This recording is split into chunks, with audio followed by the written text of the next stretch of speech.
Hello my dear friends, आप सभी को बहुत बहुत स्वागत है हमारे इस यूट्यूब चैनल में। दोस्तों ये लोग बात करने वाले हैं क्लास 10th का जैक द्वारा जारी मॉडल पेपर टर्म 2 का सब्जेक्ट साइंस का सेट 1 आज हम लोग कंप्लीट करने वाले हैं। दोस्तों जैसा कि हम सभी जानते हैं कि सभी सब्जेक्ट का सभी सेट में 19 क्वेश्चन दिया गया है। उसमें से आपको कितना बनाना है? 13 क्वेश्चन ही बनाना है। तो 13 क्वेश्चन बनाने के बाद क्या आपको 40 मार्क्स का पूछा जा रहा है। ठीक है, तो हम लोग सेट 1 कंप्लीट करेंगे। सेट 1 में देखिए 13 क्वेश्चन बनाना है, उसमें से हम 1900 क्वेश्चन का सोल्यूशन तैयार कर चुके हैं। दोस्तों आपको क्या करना है, 1900 क्वेश्चन को अच्छी तरह से पढ़ लेना है। क्या गारंटी है क्वेश्चन को इधर उधर फेरबदल कर सकता है। आपको 13 क्वेश्चन ही बनाना है, लेकिन यहाँ पर जो सेट है उस सेट में आपको 1900 क्वेश्चन का आंसर दिमाग में रखना है कि नहीं, ताकि कौन सा क्वेश्चन आ जाए आप ये भी तय नहीं कर सकते हैं, लेकिन क्वेश्चन सेट से ही रहेगा। 60 से 70% चांसेज है कि इसी से पूछा जाएगा। ठीक है, तो आपको अच्छी तरह से आंसर उसका क्या करना है, याद कर लेना है। और हम यहाँ पर कॉपी में बनाते हुए जा गए हैं, ताकि आपको भी पता चले कि किस तरह से हम लोग कॉपी में लिखते हैं और किस तरह से लिखने पर हम लोग का नंबर उठेगा। आपको सटीक लिखना है, जितना क्वेश्चन में पूछेगा उतना ही आंसर देना है। ज़्यादा इधर उधर की बातें नहीं लिखना है। साइंस का सब्जेक्ट है कि नहीं, आपको हिंदी, सोशल साइंस, एसएसटी वगैरह नहीं है कि आप जो मन सो भर दिए तो आपको नंबर मिल जाएगा। वैसा काम भी नहीं करना है। ठीक है, आपको सटीक क्वेश्चंस का आंसर देना है और सटीक नंबर उठाना है। तो देखिए क्वेश्चन नंबर क्या बोल रहा है। डायरेक्ट हम कॉपी में हूबहू लिखे हैं, ताकि आपको ऐसा ही एग्जाम में लिखना है और आपको अच्छे मार्क्स लाना है। ठीक है, एक भी नंबर आपको कटने के चांसेस नहीं है। तो आपको अच्छी तरह से पूरा वीडियो को देखिए और इसका आंसर को अच्छी तरह से आपको क्या करना है, दिमाग में बिठा लेना है, ताकि कहीं पर कोई किसी कारणवश गलती से कटे ना, है कि नहीं। देखिए क्वेश्चन नंबर 1 क्या बोल रहा है। क्वेश्चन नंबर 1 बोल रहा है कि विद्युत आवेश का ऐसा ही मात्रक लिखिए, एक इलेक्ट्रॉन पर कितना विद्युत आवेश होता है, चार्ज होता है, उसको बताना है। ठीक है, क्वेश्चन ये बोल रहा है। तो उसका आंसर हो जाएगा कि विद्युत आवेश का ऐसा ही मात्रक जो होता है वह कूलाम होता है, और एक इलेक्ट्रॉन में होता है 1.6 × 10⁻⁻19 कूलॉम आवेश होता है। ये हो जाएगा उसका आंसर। अगर क्वेश्चन पूछ दे कि इलेक्ट्रॉन की खोज किसके द्वारा किया गया था, तो वह जे थॉमसन है। क्या है?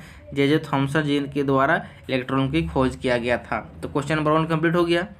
अब क्वेश्चन नंबर 2 देखते हैं क्या बोल रहा है यहाँ पर कि वोल्ट मीटर का प्रयोग कौन सी भौतिक राशि मापने में की जाती है, इसे विद्युत परिपथ में किस तरह संयोजित किया जाता है, ये क्वेश्चन बोल रहा है। तो देखिए वोल्ट मीटर जो है उसका प्रयोग विभवांतर को मापने के लिए किया जाता है। इसे विद्युत परिपथ में पार्श्व क्रम या श्रेणी क्रम में जोड़ा जाता है। यानी कि देखिए इसका जो होता है विभवांतर मतलब वोल्टेज को मापने के लिए करते हैं, है कि नहीं। तो इस तरह से उसका आंसर लिखना है। जिस तरह से क्वेश्चन का आंसर पूछेगा बस उतना ही आंसर देना है, उसी तरीके से देना है। 2 नंबर का क्वेश्चन है, तो आपको ज़्यादा लंबा भी लिफाफा करने का ज़रूरत नहीं है। क्वेश्चन नंबर 3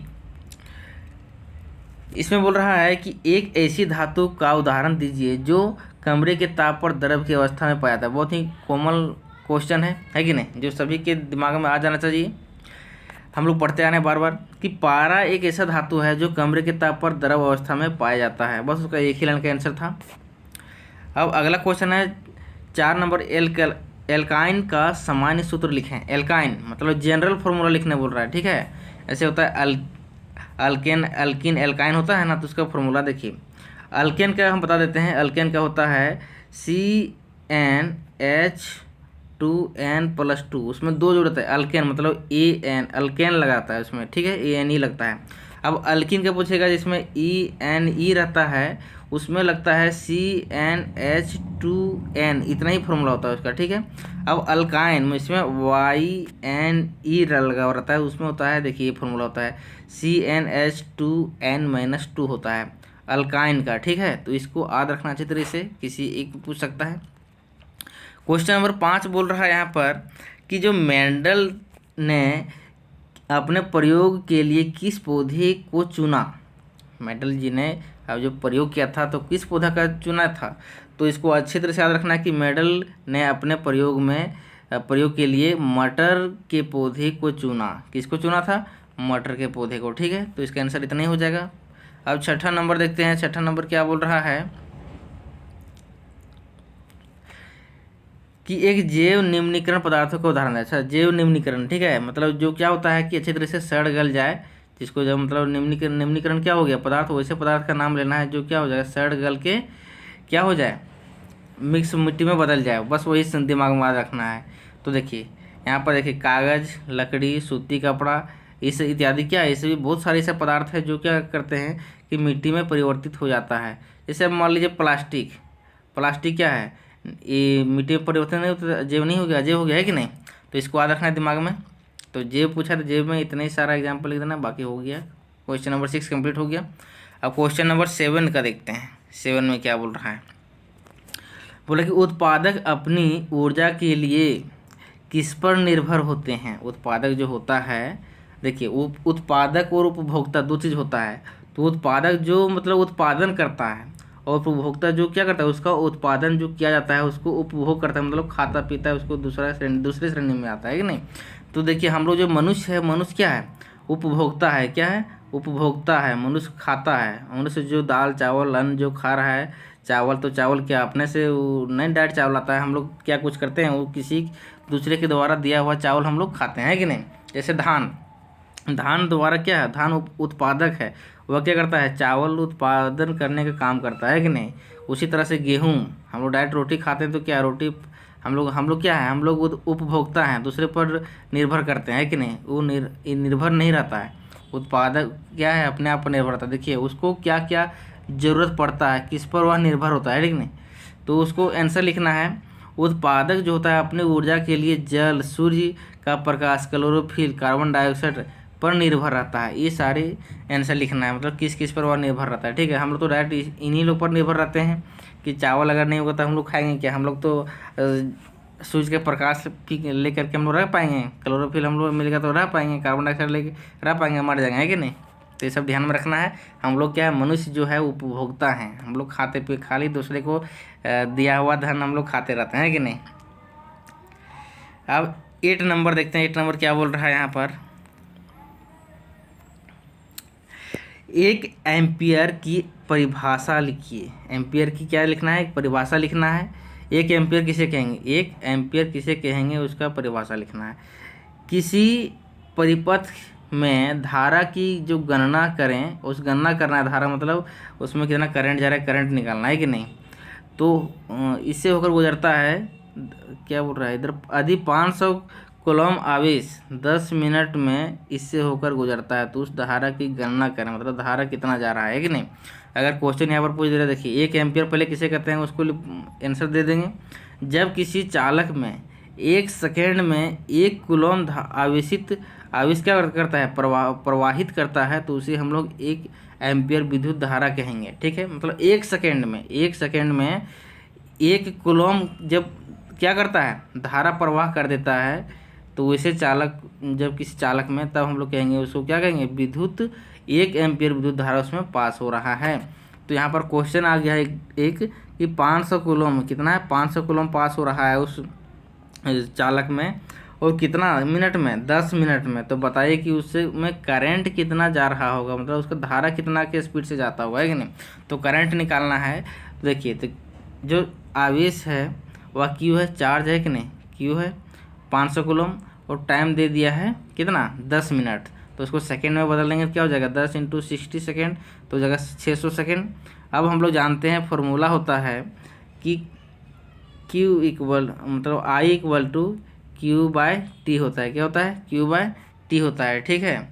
क्या तो फिर Q बराबर IT होता है, वही फॉर्मूला से हम लोग बनाएंगे। तो हम लोग जानते हैं, देखिए फॉर्मूला नीचे लिखे हैं कि I बराबर Q/T होता है। तो हम लोग Q का ऊपर में बैठा दें वैल्यू 500, नीचे क्या है 600 सेकेंड, तो कट जाएगा, तो 5/6 आएगा, तो उसको भागा देंगे तो क्या आएगा, 0.8 एम्पियर आता है, मतलब एम्पियर आता है, ठीक है। तो यहाँ पॉइंट नहीं देना है, तो एंगस्ट्रॉम हो जाएगा। तो इस तरह से क्वेश्चन नंबर हमारा क्या हो गया, 8 कंप्लीट हो गया, 0.8 एम्पियर। अब हम लोग देखते हैं 9 नंबर क्वेश्चन। 9 नंबर क्वेश्चन क्या बोल रहा है यहाँ पर, ध्यान से देखिए, पढ़िए। बोला कि निम्नलिखित को स्पष्ट कीजिए। इसे क्या स्पष्ट करना, देखिए क्वेश्चन नंबर ये बोल रहा है कि किसी तार का प्रतिरोध उसके अनुप्रस्थ काट के क्षेत्रफल में परिवर्तन के साथ किस प्रकार परिवर्तित होता है। बोला किसी तार का अगर हम लोग क्षेत्रफल में अगर कम ज़्यादा इधर उधर करेंगे, मोटा पतला करेंगे, तो उसमें परिवर्तन मतलब जो उसका क्या होता है कि उसके परिपथ पर कोई प्रभाव पड़ता है या नहीं पड़ता है कि नहीं, तार का परिपथ। तो देखते हैं हम लोग यहाँ पर उसका क्या है डिफिनेशन। मतलब किसी तार का प्रतिरोध जो है रेजिस्टेंस, उसके अनुप्रस्थ काट के क्षेत्रफल में वृद्धि होने पर प्रतिरोध बढ़ जाता है। क्या होता है? प्रतिरोध बढ़ जाता है, जबकि उसके अनुप्रस्थ काट के क्षेत्रफल में क्या होता है, क्षेत्रफल में कमी होने पर प्रतिरोध घट जाता है दोस्तों। जैसे देखिए कोई वायर है, ये पतला वायर है, तो इसमें क्या होगा, तो इसका जब पतला होगा तो इसका क्षेत्रफल कम होगा। जब क्षेत्रफल कम रहता है तो क्या होता है, प्रतिरोध रेजिस्टेंस घटता है। अगर ये मोटा तो वायर रहेगा, जितना मोटा हम लोग लेंगे उसका रेजिस्टेंस से बढ़ेगा, इतना उसका क्षेत्रफल देखिए बढ़ रहा है यहाँ पर। जितना मोटा वायर रहेगा उसका रेजिस्टेंस उतना ज़्यादा होगा, जितना पतला रहेगा वायर उतना रेजिस्टेंस उसका कम रहेगा। ठीक है, इतना हमको याद रखना है। अब देखते हैं आगे, बी नंबर क्वेश्चन क्या बोल रहा है कि किसी चालक का प्रतिरोध किन कारकों पर निर्भर करता है।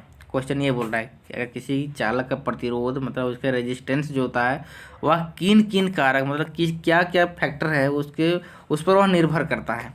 तो देखिए यहाँ ध्यान से, किसी चालक का प्रतिरोध होता है वह इन कारणों पर निर्भर करता है। पहला है कि उसके चालक की लंबाई कितनी है, लंबाई पर भी प्रतिरोध डिफरेंट करता है। जितना लंबा वायर रहेगा उतना उसको प्रॉब्लम होगा, है कि नहीं, फेस करना पड़ता है। तो जितना मोटा वायर रहेगा उस तरह का उसमें भी निर्भर करता है। देखिए चालक के अनुप्रस्थ काट का क्षेत्रफल पर भी निर्भर करता है। जितना मोटा वायर रहेगा उसका रेजिस्टेंस उतना ज़्यादा बढ़ जाएगा, है कि नहीं। जितना पतला वायर रहेगा उसका रेजिस्टेंस उतना कम होगा। क्या होगा, कम होगा। ठीक है, तो दो चीज़ पर निर्भर किया। तीसरा चीज़ जो है कि चालक के पदार्थ की प्रकृति पर भी निर्भर करता है कि किस तरह का वह चालक का पदार्थ है। अगर लोहा रहेगा तो लोहा के थोड़ा कम स्लो पास करेगा। तांबा, पीतल, एल्युमिनियम जो हम लोग यूज करते हैं घरेलू में, है कि नहीं, तो हम लोग देखते हैं कि किस तार में ज़्यादा क्या होता है। जैसे तांबे का तार होता है वह बहुत ही कैपेसिटेबल होता है, उसमें क्या होता है अच्छी प्रकृति का है, इसलिए हमेशा देखते हैं हम लोग किसी मतलब साउंड बॉक्स वगैरह कुछ में भी यदि तांबा का प्रयोग किया जाता है, घर में वायरिंग में भी अधिकतर कॉपर का ही यूज करते हैं हम लोग, है कि नहीं। तो उसका सिंपल एक फॉर्मूला रखना है कि रेजिस्टेंस बराबर होता है आर बराबर रो इंटू एल बाई ए। तो एल जो हमारा है लेंथ है, ये बड़ा एरिया पर भी डिपेंड करता है, और रो इसका प्रकृति हो गया, प्रकृति पर भी डिपेंड करता है रेजिस्टेंस। ठीक है, तो ये चीज़ हो गया। देखिए एरिया जितना घटेगा उसका यूनिवर्सली प्रोपोर्शनल रेजिस्टेंस काम करता है। ठीक है, तो ये ध्यान में रखना है, फॉर्मूला याद रखिएगा, सब हो जाएगा काम। 10 नंबर में देखते हैं हम लोग, यहाँ पर बोल रहा है कि विद्युत टोस्ट्रो तथा विद्युत स्त्रियों के तापन अवयव शुद्ध धातु के ना बनाकर किसी मिश्र धातु का क्यों बनाए जाते हैं, बताइए। एक क्वेश्चन बोल रहा है। ठीक है, तो हम लोग देखते हैं यहाँ पर कि देखिए विद्युत टोस्ट्रो जो है तथा विद्युत स्त्रियों के तापन अवयव का शुद्ध को ना बनाकर किसी मिश्र धातु के क्यों बनाए जाते हैं, एक क्वेश्चन बोल रहा है। तो उसका आंसर जो हो जाएगा, बोला कि यहाँ पर विद्युत टोस्ट्रो तथा विद्युत स्त्रियों के तापन अवयव शुद्ध धातु को ना बनाकर मिश्र धातु के इसलिए बनाए जाते हैं क्योंकि मिश्र धातु का गलनांक जो होता है शुद्ध धातु की अपेक्षा काफ़ी ज़्यादा होता है। जैसे धातु मिक्स करने पर क्या उसका क्या होता है, गलनांक मतलब गलने की कैपेसिटी बढ़ जाता है कि नहीं, बहुत ज़्यादा हीट देंगे तब वह गलेगा। अब इसके आगे बोल रहा है कि काफ़ी ज़्यादा हो जाती है जिसके कारण यह गर्म होने पर भी जल्दी पिघलता नहीं है। दोस्तों ये क्वेश्चन का आंसर हो गया। 12 नंबर क्वेश्चन क्या बोल रहा है यहाँ पर, बोला कि 3 पर्यावरण हितैषी अभ्यास लिखे हैं। 3 पर्यावरण के हितैषी मतलब पर्यावरण के संरक्षण के लिए क्या क्या मतलब उसके कारण बता सकते हैं, लिख सकते हैं कि नहीं, इसके लिए क्या कर सकते हैं आप। तो देखिए यहाँ पर 3 पर्यावरण हितैषी अभ्यास निम्नलिखित है। क्या प्लास्टिक के थैली के स्थान पर कपड़े की थैली का इस्तेमाल करना। अगर हम लोग जहाँ पर प्लास्टिक यूज करें वहाँ पर कपड़े का थैली यूज करेंगे तो उससे क्या होगा, पर्यावरण सुरक्षित रहेगा।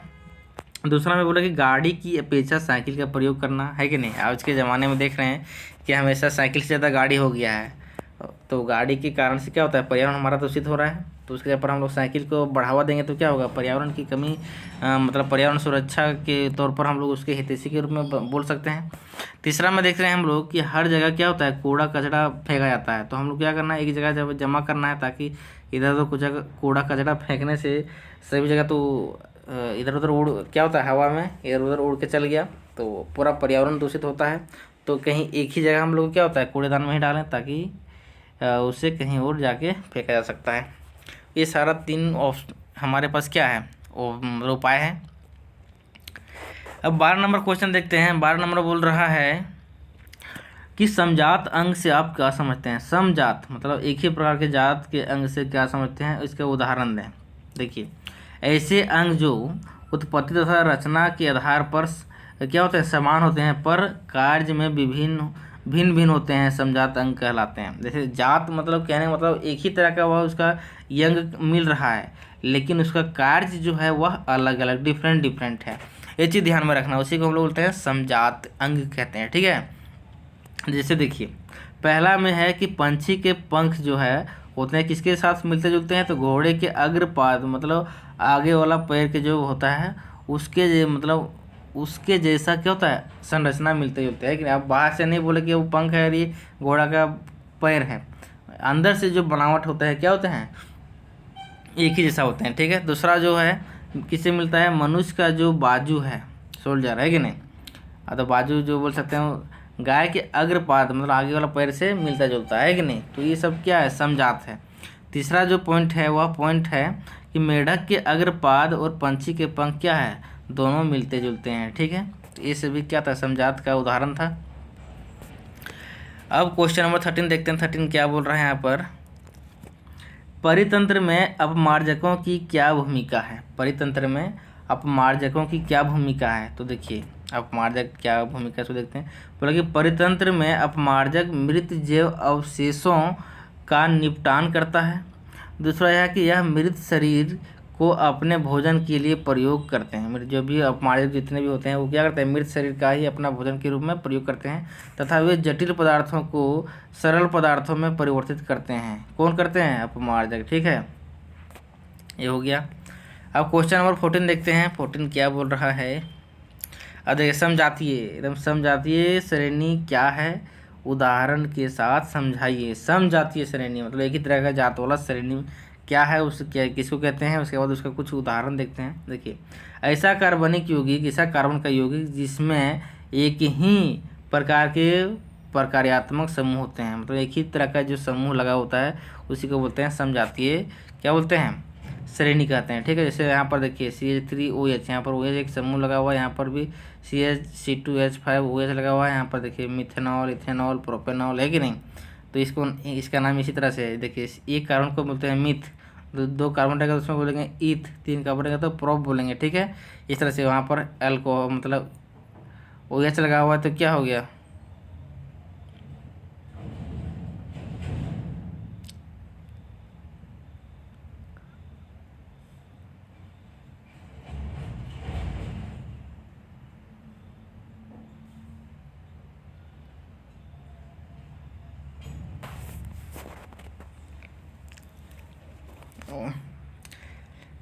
अब यहाँ पर जैसे में लिखा हुआ है कि CH3OH, दूसरा में C2H5OH, तीसरा में C3H7OH, मतलब जहाँ पर देखिए OH समूह है, यहाँ पर OH समूह है, यहाँ पर OH समूह क्या है, समजातीय श्रेणी में लगा हुआ है कि नहीं। तो ये सभी इसको बोलेंगे समजातीय श्रेणी। ठीक है, देखिए यहाँ पर कार्बन 1 था, कार्बन 2 है, कार्बन 3 है, सब बढ़ते हो जा रहा है, एक ही तरह का जात बढ़ते जा रहा है, लेकिन यहाँ पर जो समूह है क्या एक ही लगा हुआ है कि नहीं। तो हो गया, उसको समजातीय श्रेणी में रखा जा सकता है। ठीक है, तो क्वेश्चन नंबर 14 कंप्लीट। 15 में देखिए, 15 में बोलता है कि देखिए श्रेणी क्रम संयोजन को परिभाषित करिए। अब श्रेणी क्रम मतलब किसको बोलते हैं, श्रेणी क्रम में उसको परिभाषित करना है। दूसरा बोला कि एक विद्युत परिपथ में 3 प्रतिरोध का प्रतिरोध क्रमशः जो है R1, R2 तथा R3 3 प्रतिरोध है को श्रेणी क्रम में जोड़ना है। इसको क्या करना है, एक श्रेणी क्रम में जोड़ना है। उसके बाद बोला कि विद्युत परिपथ का तुल्य प्रतिरोध के लिए व्यंजक प्राप्त करना है, मतलब एक तुल्य प्रतिरोध मतलब R के लिए क्या वैल्यू देगा वो निकालना है। ठीक है, पर एक तुल्य प्रतिरोध का क्या व्यंजक प्राप्त होता है, रिलेशन प्राप्त होता है, उसको निकालना है। तो देखिए हम लोग क्या करना है, पहले प्रतिरोधों का ऐसा संयोजन, एक ऐसा संयोजन है, इसको क्या करना है, श्रेणी क्रम का संयोजन को परिभाषित करना है पहले। तो बोला कि प्रतिरोधों का एक ऐसा संयोजन, इसमें क्या करते हैं कि प्रत्येक प्रतिरोध में समान धारा बहती है। क्या होती है? समान धारा बहती है, उसे हम लोग बोलते हैं श्रेणी क्रम संयोजन कहते हैं। ठीक है, तो श्रेणी मतलब एक ही शब्द, ये होगी क्या हो गया? श्रेणी हो गया, श्रेणीबद्ध में लगा हुआ है। तो इस तरह से क्या करते हैं कि सभी जो प्रतिरोध में क्या करता है? समान धारा, सभी प्रतिरोध में करंट जो होता है वह समान बहती है, उसी को बोलते हैं हम लोग श्रेणी क्रम संयोजन। ठीक है, जैसे देखिए नीचे फिगर बताए हैं।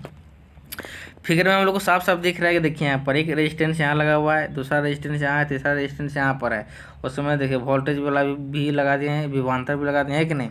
करंट जो होता है सभी में क्या होता है? इससे एकदम उचित मात्रा में फ्लो होता है। सभी में क्या हो रहा है? या तो एम्पियर भी लगा सकते हैं कि नहीं, करंट मापने वाला।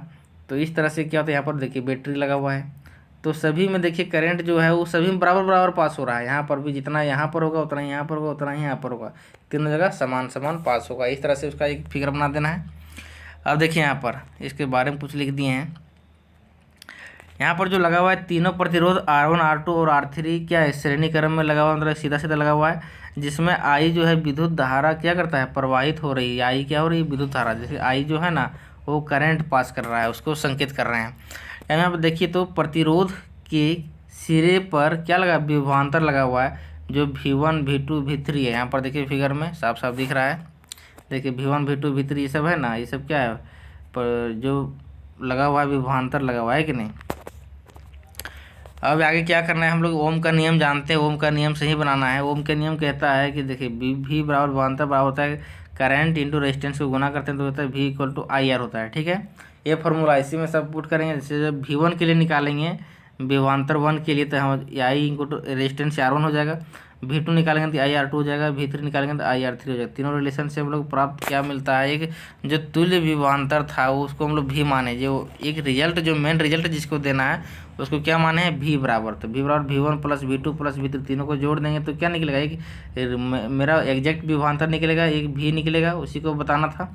देखिए यहाँ पर इस समीकरण में क्या करेंगे? V का वैल्यू सबको जोड़ देंगे तो V इक्वल टू क्या होता है? IR होता है। अब यहाँ पर IR1 IR2 IR3 सभी पुट कर दिए। देखिए समीकरण 1 2 3 से क्या कर दिए हैं? ये सभी को पुट कर दिए हैं। V1 की जगह पर IR1 IR2 IR3 पुट कर दिए हैं, तब क्या मिलेगा? सब देखिए यहाँ पर सब जगह सेम, लेकिन करंट जो था वो सब जगह सेम, क्या कि करंट जो था सब जगह सेम सेम बह रहा था, कहीं पर कोई आगे ज़्यादा और कम नहीं था। इसलिए आई क्या कर दी? कॉमन ले दिए, तो कॉमन लेने के बाद कट गया तो R बराबर निकल गया R1 plus R2 plus R3, सभी रेजिस्टेंस का जोड़ निकल गया इक्वल टू R निकल गया। यही हो गया हमारा रिजल्ट, तुल्य प्रतिरोध है कि नहीं। अब देखते हैं क्वेश्चन नंबर 16। एक है दिया हुआ एक परिपथ का आलेख दिया हुआ, इसमें क्या बोल रहा है? देखिए दिए गए परिपथ आलेख में R1 R2 R3 देखिए सब एक क्या है? पैरेलल सीरीज में लगा हुआ है कि नहीं। तो देखते हैं हमको क्या निकालने बोल रहा है यहाँ पर। तो देखिए यहाँ पर प्रतिरोधकों R1 R2 R3 जो है उसका मान जो है क्रमशः 5 ओम है। देखिए क्रमशः मतलब समझ गए कि R1 का 5 है, R2 का क्या हो गया? 10 हो गया, R3 का 30 हो गया। ये सभी क्या है? प्रतिरोध का मान है, तथा इन्हें क्या करना है? 12 वोल्ट की एक बैटरी से संयोजन किया गया, मतलब जोड़ा गया है। तो उसके बाद बोलता है कि तो ये कितना कितना का मान निकालना है? पहला नंबर जो है उसका निकालना है कि परिपथ का कुल प्रतिरोध, मतलब टोटल R निकालना है। R निकालना है तो R बराबर हम लोग इससे पहले प्रूफ किए कि R1 प्लस R2 सभी R को जोड़ देंगे तो निकल जाएगा। तो यहाँ पर लेकिन एक चीज़ ध्यान रखना है, सीरीज और क्या होता है? सीरीज और पैरेलल का अलग अलग होता है। जैसे लाइन सीधा सीधा रहेगा उसका सीधे सीधा जोड़ेंगे, और जो इस तरह से रहेगा नीचे ऊपर नीचे लगा हुआ तो उसको 1/R 1/R1 R2 इस तरह से जस्ट उसी का क्या रेसिप्रोकल करके जोड़ा जाता है। ठीक है, ये सब चीज़ ध्यान में रखना है, ऐसे भी यूज करेंगे भी इसका। बी में निकालने वाला परिपथ में प्रवाहित कुल विद्युत धारा। तीसरा सी में बोलेंगे प्रत्येक प्रतिरोध में प्रवाहित विद्युत धारा। तीन चीज़ हमको निकालना है। तो पहला देखते हैं क्या क्या दिया है इसमें कि R1 का मान दिया हुआ है 5 ओम, R2 का दिया हुआ है 10 ओम, R3 का दिया हुआ है 30 ओम, और एक वोल्ट दिया हुआ है, बैटरी लगा हुआ है, वो क्या है? 12 वोल्ट का विभवांतर लगा हुआ है कि नहीं। अब देखिए यहाँ से एक पहला निकालना था कि वो जो सभी का R निकालना है, प्रतिरोध निकालना है। तो देखिए यहाँ पर पैरेलल है, इस तरह से लगा हुआ है। डायरेक्ट सीधा सीधा लगा हुआ था तो हम लोग R1 plus R2 plus R3 सीधे जोड़ देते, 1 बटा लगाने का जरूरत हम लोग को नहीं पड़ता। लेकिन यहाँ पर देखिए सभी ऊपर नीचे लगा हुआ था, ऐसे लगा हुआ था, इसीलिए 1 बटा R निकलेगा बराबर 1 बटा R1 प्लस 1 बटा R2 प्लस 1 बटा R3 होता है ये, ठीक है, इस पैरेलल का। तो इसकी जगह पर हम लोग पुट करेंगे फिर यहाँ पर वैल्यू, तो क्या देगा 1 बटा R इक्वल टू 1 बटा 5 प्लस 1 बटा 10 प्लस 1 बटा 30, ये हो गया। इसके बाद सबको एलसीएम लेके जोड़ेंगे तो क्या होगा 10 बटा 30 हो जाएगा। ये 1 बटा R का वैल्यू क्या आ गया 1 बटा 3 आ गया, 0 0 कट गया है कि नहीं। तब R का वैल्यू जो आ गया वह 3 ओम है क्या, तो रिजल्ट जो हमारा R फाइनली R प्रतिरोध निकला वह निकला 3 ओम। दूसरा में क्या बोल रहा है कि उसमें करंट कितना प्रवाहित हो रहा था, करंट हम लोग इसी से निकालेंगे। देखिए I बराबर हो गया V बटा R, ये फॉर्मूला से आधार पर होता है। तो V के जगह पर कितना बैटरी लगा हुआ था 12 वोल्ट का, R कितना निकला है 3 ओम निकल रहा है, तो 3 से भगा दे देंगे तो क्या हो जाएगा 4 एम्पियर निकल गया, इतना करंट पास हो रहा था। चलिए ठीक है। अब तीसरा बोल रहा है कि सभी प्रतिरोध सभी सीरीज में देखिए, मतलब सभी पैरेलल सीरीज था, तो पैरेलल में देख रहे थे वहाँ पर कि सभी में कितना कितना करंट पास हो रहा है। जैसे यहाँ देखिए फिगर में, अब देखिए यहाँ पर देख रहे हैं कि R1 देखिए ऊपर में है, R2 नीचे है, R3 यहाँ पर है। तो ऊपर में कितना करंट जा रहा है, बीच वाला में कितना करंट जा रहा है, नीचे वाला में कितना करंट जा रहा है, ये तीनों का मान अलग अलग पूछा है। तो R1 का निकालेंगे तो I1 निकालेगा, R2 का निकालेंगे तो I2 निकलेगा, R3 का निकालेंगे तो I3 निकलेगा। इस तरह से करके निकाल देना सभी का अलग अलग। उसी तरह से हम लोग C का मान देखिए निकालते हैं। यहाँ पर I1 जब निकाल रहे हैं तो हमारा वोल्टेज तो सभी में बैटरी तो एक ही था 12 वोल्ट का है कि नहीं, तो वही रहेगा। R1 का निकालेंगे, देखिए I1 का निकालेंगे तो R1 से भाग देंगे, R1 कितना था 5 था, तो 5 से भागेंगे तो 2.4 एम्पियर हो जाएगा। दूसरा I2 से भाग देंगे तो क्या होगा V बटा R2 10 बटा 12 मतलब 1.12 बटा 10 हो जाएगा, तो 0.2 एम्पियर हो जाएगा। तीसरा में I3 जब निकालेंगे तो V बटा R3 से भगा देंगे तो 30 था R3, तो 0.4 एम्पियर हो जाएगा। ठीक है, इस तरह से हम लोग का क्वेश्चंस को सॉल्व करना था। अब देखिए 17 नंबर क्या बोल रहा है। 17 में तो आसान है दोस्तों, इसको तो बचपन से पढ़ते आ रहा है कि नहीं। अब बोल रहा है कि यहाँ पर कि धातु अधातु में रासायनिक गुणधर्मों के आधार पर अंतर स्पष्ट कीजिए। रासायनिक गुणधर्म के आधार पर है कि नहीं, देखते हैं रासायनिक गुणधर्म क्या क्या है। धातु और धातु के रासायनिक गुणधर्मों के आधार पर अंतर निम्नलिखित हैं, क्या क्या देखते हैं। देखिए पहला में है धातुओं के ऑक्साइड क्षारीय होते हैं। क्या होता है, देखिए रासायनिक अभिक्रिया हम लोग पढ़े हैं, उसमें धातु का प्रयोग हुआ है, अधातु का भी प्रयोग हुआ है, तो उसका वो जो ऑक्साइड होता है वह क्षारीय होता है धातुओं का। ठीक है, तो यह लाल लिटमस को क्या कर देता है, नीला कर देता है। इसको अनील से हम लोग जानते हैं, आ मतलब अम्ल, नी से नीला करता है, नीला से लाल कर देता है कि नहीं। अब देखिए यहाँ पर उसी का अधातु क्या बोलते हैं, धातुओं जो होता है ऑक्साइड को अम्लीय करता है कि नहीं। तो उसके बाद यह क्या करता है, नीला को लाल करता है। अनिल इसमें लगा हुआ है ना, अनिल, इसको क्षारीय में लगता है छलनी, इसको बोलते हैं छलनी। छलनी मतलब क्षारीय जो होता है लाल को नीला कर देता है, ये दिमाग में याद रखना है। दूसरा पॉइंट जो यहाँ पर निकल के आ रहा है वह पॉइंट एक और है, देखते हैं क्या है। धातुएं जो होता है इलेक्ट्रॉन त्याग कर धनायन बनाती है। देखिए धातु जो होता है वह इलेक्ट्रॉन को देता है, क्या करता है, इलेक्ट्रॉन देता है, और खुद अपना जैसे सोडियम की क्या होता है 11 होता है, तो जब अपना घर क्या करता है वो किसी से लेगा नहीं, क्या कि उसके बाहर वाला एक्सिस मतलब एरिया में क्या ऑर्बिट में एक ही इलेक्ट्रॉन घूमता हुआ मिलेगा। तो क्या करता है ये आपस में आसानी से देता है, और ये अपना सोडियम प्लस चार्ज करके वह क्या करता है किसके साथ अभिक्रिया कर सकता है, एक चार्ज उसमें धनायन मतलब प्लस चार्ज इसमें बनता है। और उसी का जस्ट धातु क्या करता है, ऋणायन करता है, क्या करता है इलेक्ट्रॉन ग्रहण करता है और ऋणायन, जैसे क्लोरीन का होता है 17, वह घर पूरा 18 में पूरा होता है, तो वह क्या करता है किसी से 5 लेता है और 18 पूरा कर लेता है, तो उसमें माइनस चार्ज लग गया, इसीलिए क्या होता है Cl माइनस। ठीक है, हो गया। अब तीसरा पॉइंट देखते हैं क्या है तीसरा पॉइंट। अब तीसरा पॉइंट बोल रहा है कि धातुएं क्या करता है अम्ल के साथ अभिक्रिया करके हाइड्रोजन गैस बनाती है। क्या बनाती है, हाइड्रोजन गैस। इसी का जस्ट बोलता है धातुएं अधातुएं जो होता है तनु अम्ल के साथ अभिक्रिया नहीं करता है, उसमें तो अभिक्रिया करता ही नहीं है। अगला पॉइंट है यहाँ बोला कि यह जलीय विलयन में धनायन बनाती है। क्या बनाती है, धनायन जलीय विलयन में, जब पानी के साथ अभिक्रिया करके करता है उसमें जलीय विलयन में धनायन के रूप में टूटती है। यहाँ पर जलीय विलयन में ऋणायन के रूप में टूटती है, ये चीज़ भी ध्यान में रखना है। एक और यहाँ पर है 5वां नंबर बोल रहा है क्या अपचायक की तरह कार्य करती है। ठीक है, दूसरा में यह है ऑक्सीकारक की तरह यह कार्य करती है, अपचायक और या ऑक्सीकारक की तरह कार्य करती है। ये था हमारा 5 जो था मेन रासायनिक अभिक्रिया का जो कारण यहाँ पर किस तरह से अंतर था वो चीज़ हम लोग जान चुके हैं। अब हम लोग देखते हैं 18 नंबर क्वेश्चन क्या बोल रहा है, पोषी स्तर क्या होता है। पोषी मतलब जो पोषण आहार हम लोग खाते पीते वो किस लिए आता है, किसी को पोषता है तो कि अपना जो शरीर को भी पोषता है तो कुछ आहार लेता है, स्तर लेता है, तो उस स्तर क्या है कि एक मतलब एक दूसरे को किस तरह से आहार श्रृंखला के रूप में खाते हैं। हम लोग किसी चीज़ को खाते हैं तो किस आधार पर खाते हैं और उसको फिर क्या कौन खाता है, हर किसी को कोई चीज़ खाता है कि नहीं, तो उसी को श्रृंखला के बारे में हम लोग देख रहे हैं आज कि देखिए पोषी स्तर क्या है और एक आहार श्रृंखला का उदाहरण दीजिए। एक श्रृंखला मतलब एक श्रृंखला बनाना है कि नहीं, कि एक दूसरे को किस तरह से चक्रीय रूप में खाते रहता है, एक दूसरे को किस तरह से खाता है। तथा बोला कि इसमें विभिन्न पोषी स्तर बताइए। अब बोला कि सभी पोषी स्तर का बारे में थोड़ा कुछ बताइए। तो देखते हैं पहले पोषी स्तर है क्या। यहाँ पर बोल रहा है कि आहार श्रृंखला में उत्पादक तथा उपभोक्ता का स्थान ग्रहण करने वाले जीव मंडल को एक निश्चित संरचना प्रदान करते हैं, उसी को बोलते हैं पोषी स्तर। क्या बोलते हैं, पोषी। देखिए यहाँ पर उत्पादक भी है और उपभोक्ता दोनों के साथ एक स्थान ग्रहण करता है। जैसे कभी किसी के लिए तो उत्पादक है तो किसी के लिए उपभोक्ता भी है कि नहीं। जैसे कीड़ा को हम लोग क्या करते हैं, कीड़ा को कोई खाता है तो कीड़ा को भी कोई खाता है कि नहीं। कीड़ा घास खाएगा तो घास को कीड़ा को भी कोई खाएगा, फिर अगर कीड़ा को भी कोई खाएगा फिर उसको भी कोई खाएगा। इस तरह से एक चक्री रूप में बना हुआ है हमारे इस जीवमंडल में, है कि नहीं। देखिए चक्री क्या है। अब यहाँ पर ध्यान से देखिए, जो पादप है, जो भी फल फूल है, जो भी मतलब पत्ता वगैरह कुछ खाता है, क्या करता है, कीट खाता है। तो पत्ता खाया कीट, अब कीट को खा गया मेढक, है कि नहीं। इस तरह से एक चक्र है। अब मेढक को कौन खाया, तो सांप खा गया। सांप को कौन खाया भाई, तो चील खा गया, पंछी खाया। तो इस तरह से क्या एक चक्री का काम किया कि नहीं किया।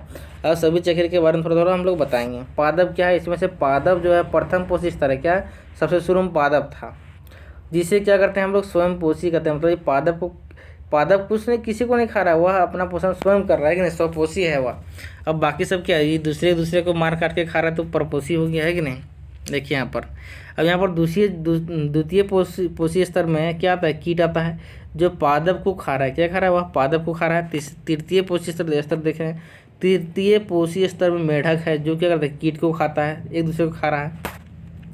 अब चौथी पोषी स्तर में देखते हैं तो सांप है जो मेढक को खाता है, एक दूसरे को खा रहा है। अब 5वां स्तर में दिख रहा है हम लोग को, 5वें पोषी स्तर में एक चील है जो क्या करता है, सर्प को खा जाता है। भाई ये था हमारा कि जो मतलब जो भी श्रृंखला था, उस श्रृंखला के बारे में बता दिए थोड़ा एक लाइन। अब हम लोग देखते हैं क्वेश्चन नंबर 19। क्वेश्चन नंबर 19 क्या बोल रहा है, तो एक बोला कि प्रभावी लक्षण से आप क्या समझते हैं, प्रभावी लक्षण क्या है और उसको कैसे हम लोग डिफाइन करेंगे। सो देखिए प्रभावी लक्षण, माता पिता के वे वंशानुगत लक्षण जो क्या करते हैं, संतानों में दिखाई देते हैं। माता पिता के ही जो कुछ ऐसा लक्षण है जो क्या करता है, उसके मतलब संतान, उसके मतलब बाल बच्चे में दिखाई दे रहा है, तो उसी को हम लोग बोलेंगे प्रभावी लक्षण। ठीक है, ये सब थोड़ा सा एक लाइन का आंसर है, तो उसको कहीं क्या करना है कि आपको कंफ्यूजन नहीं करना है, गलती नहीं करना है, ये चीज़ थोड़ा सा ध्यान में रखना है।